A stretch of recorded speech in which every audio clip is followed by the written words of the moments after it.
My name is Allison Druin, and I'm the director of the Human-Computer Interaction Lab at the University of Maryland. And I'm also an associate professor in the College of Information Studies. The mission of the college is actually to transform that connection that people have with information. The mission of the lab is to make that transformation better with technology. Now, the mission of what my own research is, where I lead teams of faculty, staff, and students, is actually to transform that connection with information for people that are short, children. You've heard of them, right? Well, the purpose of this talk is to convince you that Google needs to transform its mission.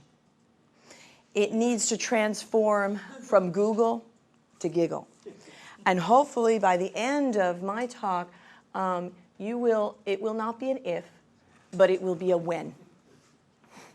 Okay? So now, let me begin with a question. How do you think kids could help Google? Well, I never start with questions with a room full of adults. Sorry. I only work with children and adults together.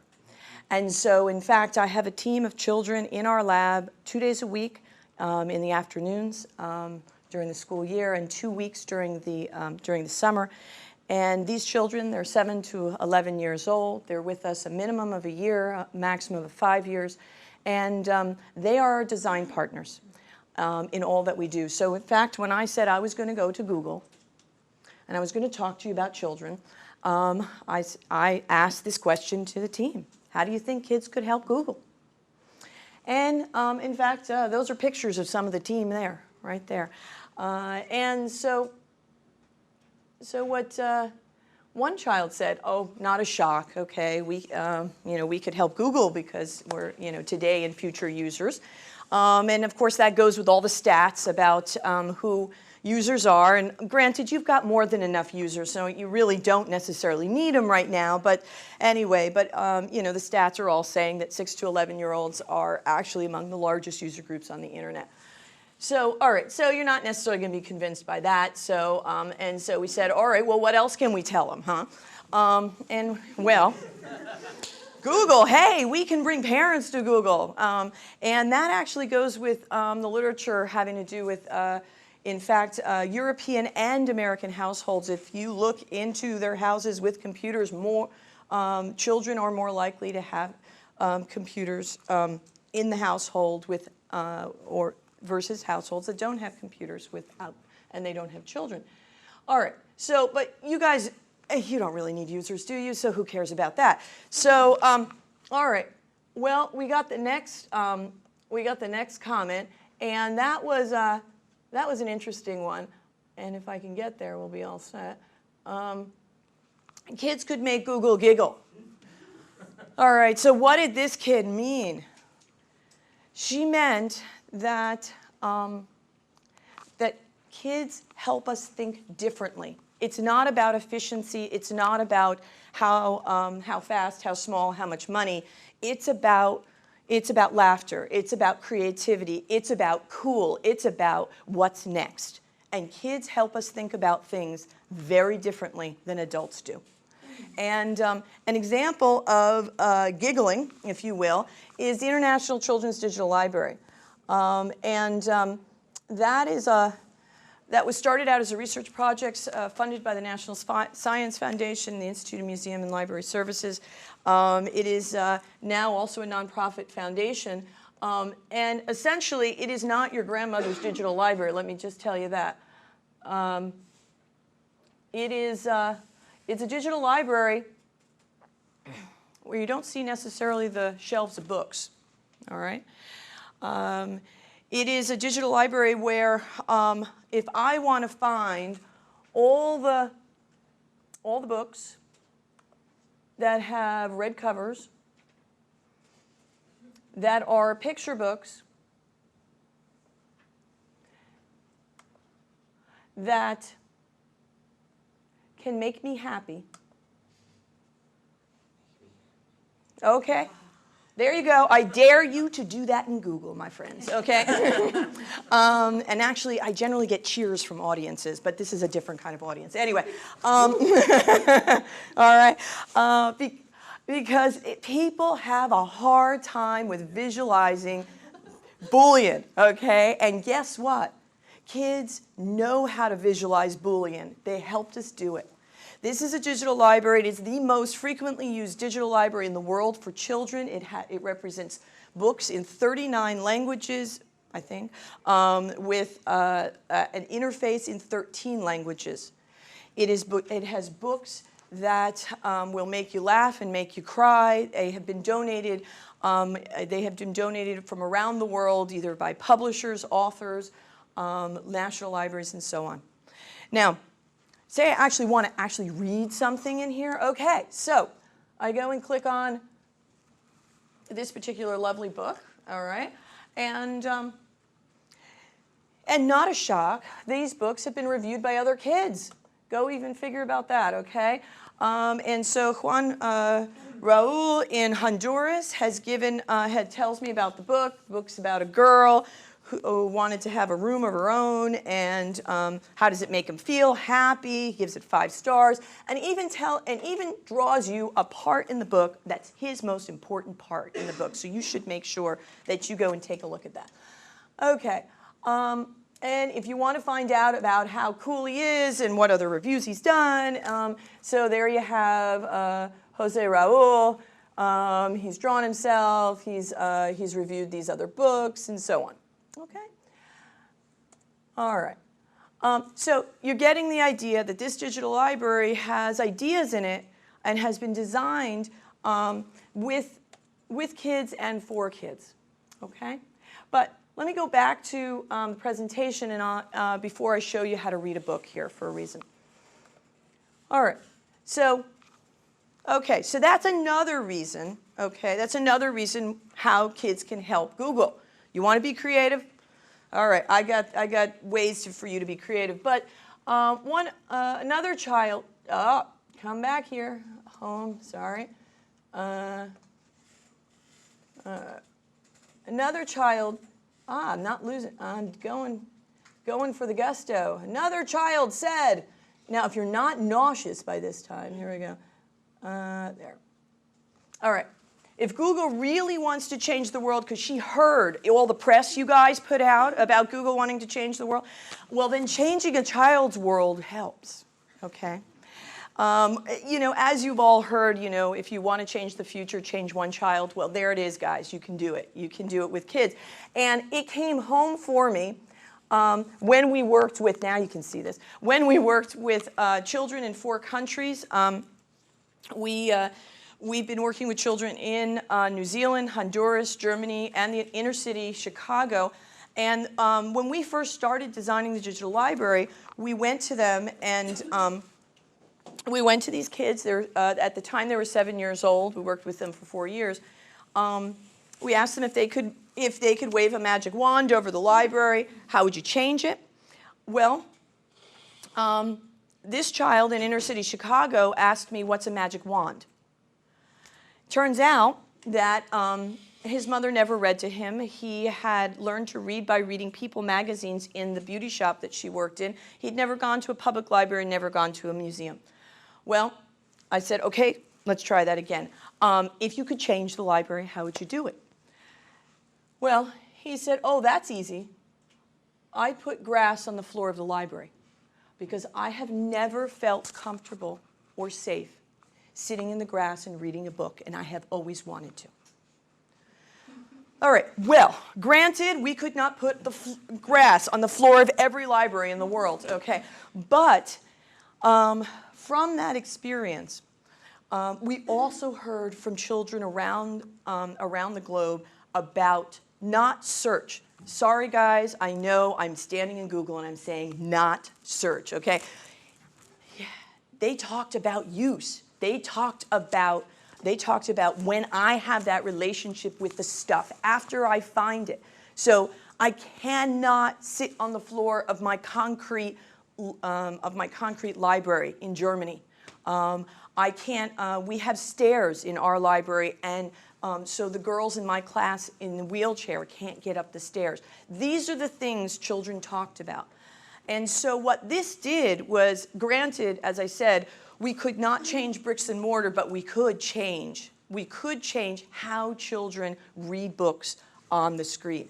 And so now, if I go back to the digital library, I say to you, this is not Adobe, okay? This is not your Adobe Reader.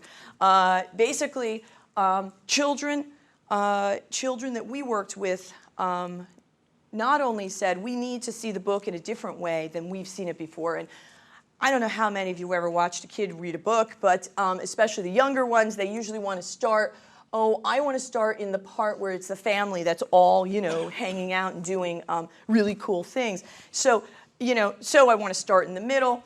Or the kids actually, you know, or I can't tell you how many times kids just flip through a book because they're trying to select it. And so we have multiple book readers because kids have different reasons for looking through a book. There is no digital library in the world today that has multiple book readers. They haven't watched people really reading, okay? So this happens to be, now some kids love it, some kids hate it. This is like reading a book on a merry-go-round, all right? I warn you. So for those of faint of heart, we'll go slowly. But anyway, what you're doing here is you're flipping through. Many kids will not read a book. Okay, and then I want to zoom in on that book and so on, so I can actually really look at the pictures and so on, and really look at the text. I can do that too. But many kids actually have different purposes for reading and the way they go about reading these books. So we have multiple book viewers, and we found that it's pretty evenly split as to what they use and when they use it, and that's why we continue to have it. In fact, we actually had originally looked at these multi-book viewers and sort of said, well, which one's going to win, because that's the one we'll put up there. And ultimately, none won and none lost. And then we realized they used them for different things, and that's where we went with it. Okay, back to this. So I think you're getting the idea that children are not short adults, all right? They see the world very differently, all right, in terms of in terms of their challenges and their opportunities. They don't see abstractions the way we do and understand hierarchies, and they don't have the ability to keyboard the way we all think everyone was born from the womb to do so, okay? And the diverse motor skills, you cannot even imagine how painful it is to watch a 5-year-old that knows exactly what they want on the screen, and they're searching and they're browsing, and they can't hit the target because the silly buttons are too small. So we've done a lot of research in how big the buttons should be and so on. But there's also varying abilities in terms of search and browse, and I'm sure you've all figured out that kids don't necessarily search in certain ages. They really are doing an extended browse because actually left to their own devices, children will most frequently browse than anything. And certainly their selection criteria is so different than ours, all right? How many kids do you know of at 6 go and say, hey, this is the author and the title and the ISBN number and all that? No, it doesn't exist. You know, I want to find the purple book and it's happy and I know there's a character. One of the things we actually, from our research we've seen, is that the interface must age itself. That these children search very differently by age. And so yes, 35 to 45-year-olds, they don't care the difference between the interfaces. But there is such a difference in 10 years of children that that you can't actually have the ability for kids to search the same ways, and they don't want to. So younger boys and girls will primarily look for things with in a physical, looking for the physical properties of the book, whereas boys, older boys in general, will look by genre and by the way the characters are. All right, more on that later. All right, Now, how do we know what we know? It's not because we, stuck our microphone in a kid's mouth and said, hey, talk to me, kid. It's not that way. We partner with children. And we've been partnering with them for many years, almost a decade. What we have done is adapted the co-design and participatory design methods of our Scandinavian colleagues and here in the United States to work with children. We call it cooperative inquiry. Got lots of papers on that. We'll talk about that later. And we've worked with many companies as well as organizations, and other universities have picked this up as well, is the notion of how do you work with kids in a way that's appropriate, that gives them a voice in the design process. I'm going to touch on a few of those things. I'm sorry that my colleague Shelley isn't here to see my design processes, because she would see some similarities and some definite differences. We work with kids not after the adult had the great idea and say, so, what do you think? Huh? Good color? Isn't that a nice thing to do? Okay, no. We work with kids from the moment we start a project. From the moment we start ideation. And we do this in a number of different ways. So if we just focus on that, yes, we use sticky notes with kids. Yeah, we do that. With kids and adults. Because it's about the elaboration process of understanding, because kids understand certain things, but adults do too, so we don't want to leave the adults out. It's about that partnership together. And so what we do is many times a company will come in and say, we need a feedback loop on this, and so we'll ask our kids and adults in the lab. We generally have 6 to 7 kids in the lab, and generally 4 to 5 adults as well, whether they be graduate students or staff or faculty. And we say, okay, likes. What do you like about this stuff? What do you dislike? 1 idea per sticky note, and also if you have any design ideas. We never, ever have what we call a sticky note session where nothing clumps. Somehow, it's amazing, adults, kids together, we start to see trends, always. And actually, this does work with adults too, so those people that really don't want to care about kids, we've just done this at the U.S. Holocaust Museum and have been working with them on a full lab experience. So I'll tell you about that another time. Anyway, then we might go into what we call low-tech prototyping. Bags of stuff, art supplies, sketching ideas. Kids, adults, we all know how to do this. And what we do is we don't just sit back and say, hey, kid, do all the work, okay? And I'll figure out what you've got there. What we do is we build these things together. We sketch ideas together. We do it with crazy things like cotton balls and pipe cleaners and so on. Why? It frees our brain waves. And again, we've done this with adults only, and we've done this with kids and adults. But it's something where everybody can have a voice in the process. Then we get to the big ideas. And so what happens is we'll present these ideas, okay? In fact, they're talking to a screen right now, our virtual companions, where we video conference all the time, one of the companies we work with. And so we're presenting our ideas. And as we present our ideas, one of us starts writing down what we call the big ideas. What are the ideas that are coming out of each of the prototypes? And then what we'll do as a group is start to circle some of the things that is the same between, we'll generally have 2 to 3 groups working at any given time on a project. We'll look at those trends, and then we may redo the cycle another time. So what you're doing is you're looking at an upside down cone of information, all right? You're going from the most general, anything in the world is great, and then you're going to more specifics. And then, yes, we actually do build things like these guys here in wonderful places.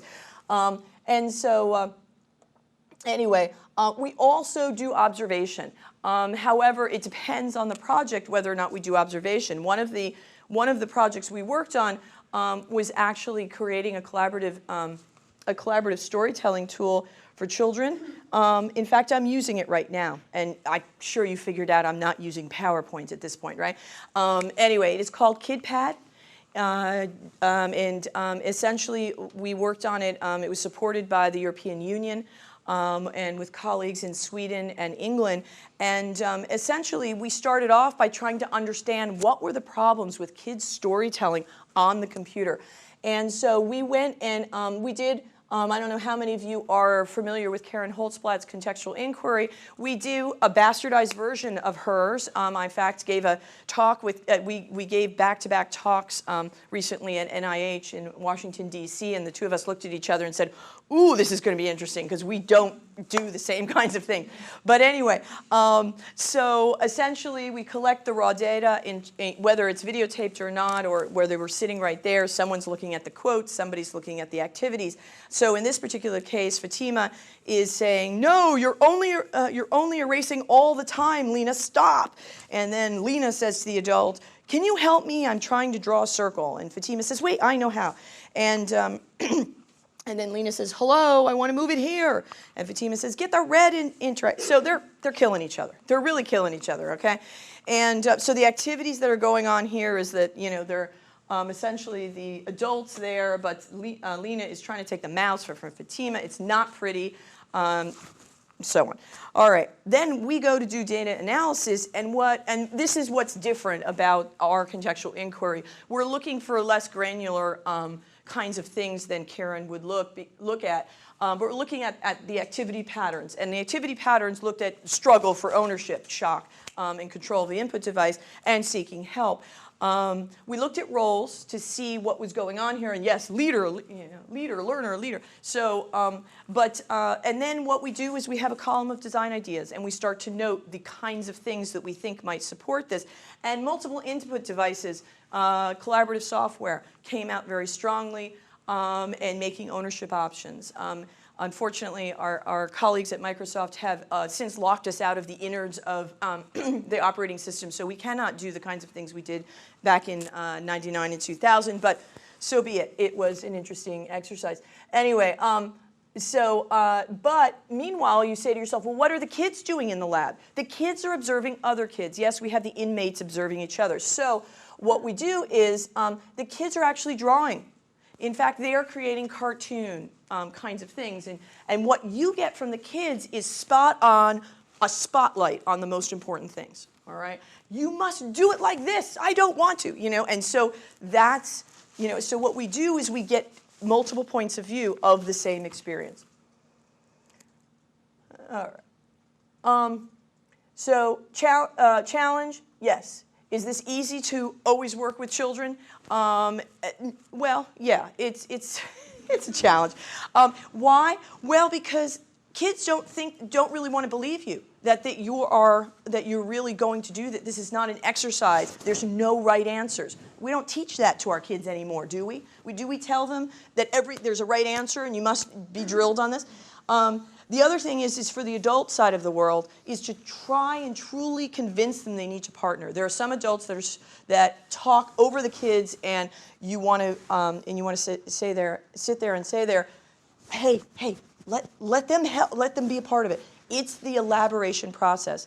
Actually, though, we've had many colleagues come and try and learn the process and sit back and observe. And they don't understand that it is a partnership experience between the kids. The goal, it's elaboration. I have a good idea, then you're going to elaborate on it and say, but hey, wait, we could also do this. And then she's going to say, but if we do that, then we can do this. The goal is to not know whose idea ultimately was. All right? So a few examples besides the one I'm using right here to demonstrate. I really bored the heck out of her, didn't I? Anyway. Okay. It's good there were packed house, at least for you guys. Anyway. 3 hours later. Yeah, it's true. Anyway, here's a couple more examples of the kinds of things we've done. We have been partnering with the National Park Service, and in thinking about not just what happens when people go home from a park experience, but what happens, how can technology enhance that park experience as we go along in the park? And so we start out, as we always do, sitting around with our partners talking about it. And one kid says, I think better when I see trees and sky. The big ideas just want to come out. So in other words, guess what? Kids don't think just when they're in the classroom or when they have to do the homework. It actually has to do with when we're outside. Another one said, I want to help the adults know what I want to know. We could show them the cool places, and then they could tell us what we didn't know. Think about that. Another one said, what if we could send secret messages to other people on the path? Okay, so these were some of the beginning ideas we came up with. Outside of showing you the whole design process, this was partially supported by Microsoft. We used tablet PCs, and the idea was that we had a network an outside network, wireless network with tablet PCs that we developed. This is Gene Chipman's dissertation work that he's been leading. In fact, he'll defend it on Monday. He's ready to kill me because I'm here right now. Anyway, and basically, Gene developed a RFID reader into the tablet. You have multiple kids or families with tablets, and they are wandering a path. And it's not just about who else put tags on things. It's these kids have the tags, they put them on things, and they start to draw about something. But you're saying to yourself, so big deal, I've seen tagging before. It's the notion of collaboration, it's the notion of creation right there in context. That these kids don't have to go back to a classroom or a house to actually think about what they've just done. They're doing it in context.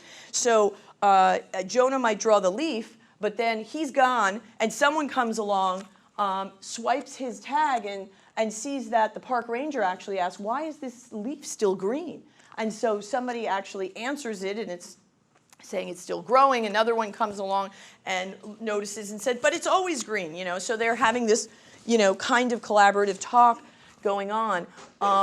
We actually piloted this to the greater public in Rock Creek National Park, and so there you see Diane. That's actually, she's talking about that leaf, and what she did was that once the kids were done with what they were looking at on the trail, then she went and gave a specialized tour of the trail based on what the kids said and elaborated on that.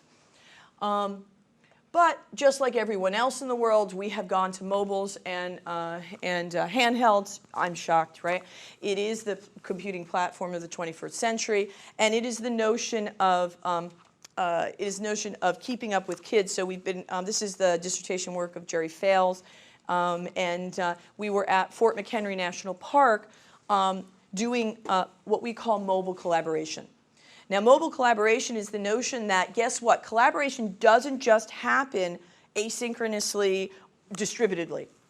It can happen when I have a mobile, you have a mobile, and that we may want to share information, not sending it back and forth. We want to do content splitting, or we want to do content sharing. And so in the national park, we can create stories together, mobile stories together, by in context. So we're not going back from a field trip and having to deal with that. This work has definitely motivated us when it comes to the digital library, and so we are trying to understand, and we've been and we have actually put in some proposals to actually work with children in developing countries, because guess what? Those are the things they have. They don't have these. They don't have tablet PCs. They have mobiles. And what happens if they want to actually read a book on a mobile? What does that look like? How do you share a story together? And in fact, there are many, many ways we can do it that we've been exploring. All right. Now, needless to say, we've learned a great deal from our design experiences in terms of what to create, but we've also learned a great deal from our research of the impact of these new technologies on children and their use. These are just some examples of the kinds of things we've been learning, and obviously everything's in press, so you know that's to be expected. But anyway, in terms of mobile devices, something that Gene found many results from his work. But what was quite telling was that he did a comparison of a paper version of these tablet PCs with comparing the paper to the actual technology, and he found that the paper was more personal, but the technology was collaborative. What do you mean by that? It's as soon as they got paper, they wrote their name on it. Okay, they didn't write their names on things when it was on the computer. And guess what? There was very little of kids writing on each other's papers. Haven't we beaten that out of them? Now you say to yourself, oh yeah, well, 7 or 8 year olds not going to do that. He did this with kids that were 4 and 5 years old. Amazing. Now the technology side of things, oh, they were writing all over each other's stuff constantly. But nobody put their, no, one kid may have put their name on a drawing, but almost nobody actually wrote their name and saw it as a personal thing. In terms of digital libraries, we've just finished our 4-country study in working with these kids in Honduras, New Zealand, Germany, and the United States. And we've seen that over time that yes, the digital library is very motivating for reading, especially for kids that are reluctant readers. We've seen there is a strong cultural awareness that books from different countries can bring. It doesn't matter if they can't read the text. They start to think about the stories of other people. They start to try and understand what these people are saying. And certainly we saw a wider variety of books read. And in terms of search, you'll recognize the the person's name here, Hillary Hutchinson, who was our star graduate student that you stole from us. Anyway, yes. No, maybe I spelled it wrong. I don't know. But anyway, Hillary got her PhD with us, and in fact, that interface of simple search is actually the work of Hillary and our team. And one of the things she saw was that flat interfaces are much better for children's search. And she can probably give you tons of detail more about this than I can. But anyway, and in closing, lessons learned. There is no such thing as a K-12 interface. Sorry, it doesn't exist. Anyone that does research and tells you it's this is great for K-12, no. In fact, we are disabling our children by creating one interface for them to use. And in fact, Google, you're doing a great job of disabling the world's children because they can't, yes, that's absolutely true. You've got a lot of kids whose parents say, let's Google it, and they can't type, or they can't spell it, or they don't even understand what do you mean? They can't read it, but they know they can search it. All right, and so the interface that you create for a 3 to 5 year old has got to be different from an interface for a 6 to 8 year old. In fact, we have at least 4 ways to search in the digital library. I did not show you all those ways, but we have a globe that spins. The youngest children just spin the globe. They click on a place, and then they found books.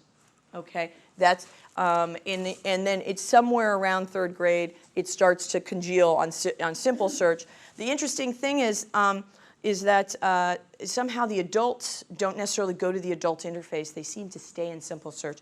Anyway, we definitely see that taking learning experiences wherever the children go is absolutely important. It's not about going back to the home to create something.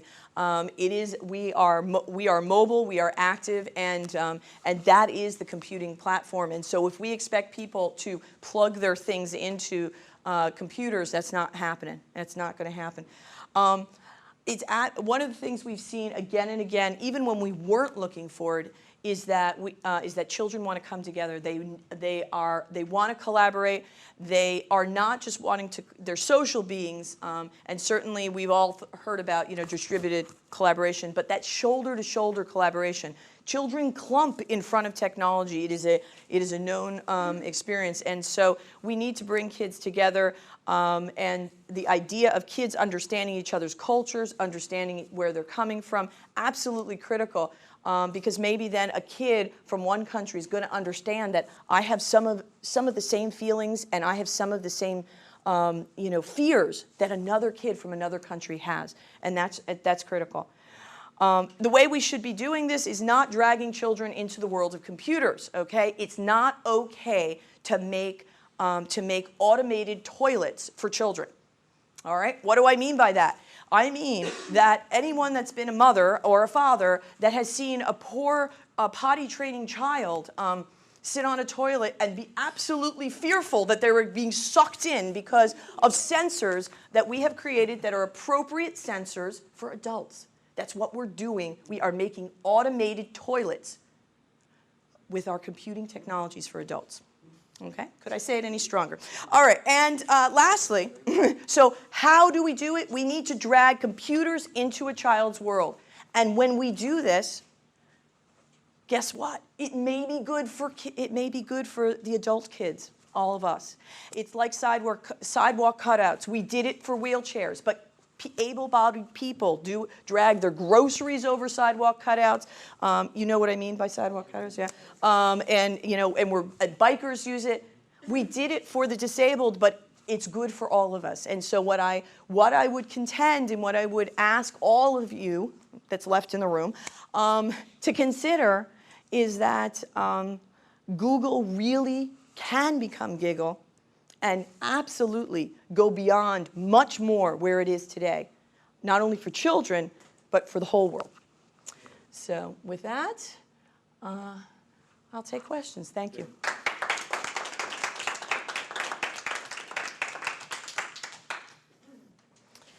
I have to say, you said something that intrigued me, which was that the mobiles are the platform, the reading platform of the future. Yes. What you said. And I like the idea that kids might be reading on these things. And I was curious about looking at both of your guys' talks. Do you see that happening? That people are reading on mobile devices in the third world, and that this is just the way we're all going to be going in the future? Well, I couldn't say about all, but with us, there is no other option. So. That's right. And certainly in a very developed context of Korea, people are reading novels as they commute on their mobiles. Really? Yeah. I mean the world's, it's wonderful to be in a world where there's such a strange as people are. It's too easy to say, the mobile is just for snippets of information. Of course it is. That's right. Yeah.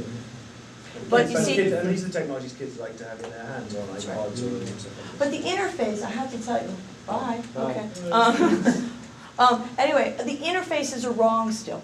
And in fact, we're focusing on those interfaces now. you said you had some ideas, you haven't started, but some... Yes, we do. So reading on the mobile. Yeah, all right. So give me two phones. Everybody. Okay. All right. Okay. Ooh. Yo-ho. All right. I want to change jobs. That's a strong phone. That's a power phone. All right. Man, it's red too. Watch out, that woman. Okay. So, I have a book. All right. I have a book, and I found it on the International Children's Digital Library. Shock. Okay. And Robin says, I want to read that book too with you. Now, it's not just sending the book page. How can we see the screen? If we put it together, imagine we have double screen. All right? Now, okay? Now, give me your mobile. Come on. You come over here with it. No, you come over here. The funny thing is, Alice, you take these things to sell them. Okay. All right. And now we start moving. Now, you say to yourself, okay, big deal. We're doubling pixels, okay? So what else can we do? Content splitting. What do I mean? Text here, picture there. Text there, picture here. We can hear it all together. But it's collaborative reading. It's collaborative And reading. that's because kids do that? In fact, there's a lot of, if you will watch kids, okay, I'll give you back your phone, but yours is much nicer than mine, so I don't know. Anyway, and I'm clearly living in the wrong place. Anyway, but no, it's absolutely basic. There are many, in fact, we developed the initial work and filed a patent and so on. But that's why I can say hi. Anyway, but the idea is that the notion of our collaboration in context we've got to be much more creative because the screens are only going to get so big. The content is going to get more and more. So what can you do with zooming? What can you do with content splitting? What can you do with various different things? And so we've been working on that. And this is the dissertation of Jerry Fales that essentially our team's been working on. Yeah. Are you in any way looking at games in Japan? Games in Japan. They happen on small screens, they happen with sharing, they happen on the train. Yep. Yeah. But a lot of it, it's very interesting. A lot of it is very distributed. A lot of it is point to point, okay? I'm sending something to you, you're sending something to me. There is not that notion of how do we have it together, though we do understand that kids will all be on the same thing at the same time, okay? And we'll be literally looking at each other's screens kind of thing. But it is, I would say that there's a lot to be learned from the gaming world, a lot to be learned. It's just a question of, what can we take, and what, I guess the other thing too is that there's a fair amount of Twitch, okay? And so the notion of how good is Twitch for certain constituents, certain types of users, it's not that simple. What do you mean? The Twitch and okay, I'm sorry. The pressing the buttons. So certain buttons are it can do certain things on the games. Okay, and so there are certain users that are much better at this than other users. Faster. That depends on the game. That's not the typical Japanese game. No, I understand. It totally depends on game, and it also depends on and now finally there are more games that are bringing more genders. There's only two, but anyway, bringing. When you automatically detect age, would you be able to make an adaptive UI that would change the age so you go to the same place, and any set up any kind of metrics that someone here could use to let that interface grow in that sense? With the proper funding, yes, absolutely. We have a conceptual framework for thinking about it, but needless to say, it's something that's much larger than what we've been able to do. Yeah. Any other? All right. Well, it is exactly 4 o'clock. Oh, you're a master of time. I try. Dr. Wheeler. That's right. But thank you to all of our speakers. I really appreciate it.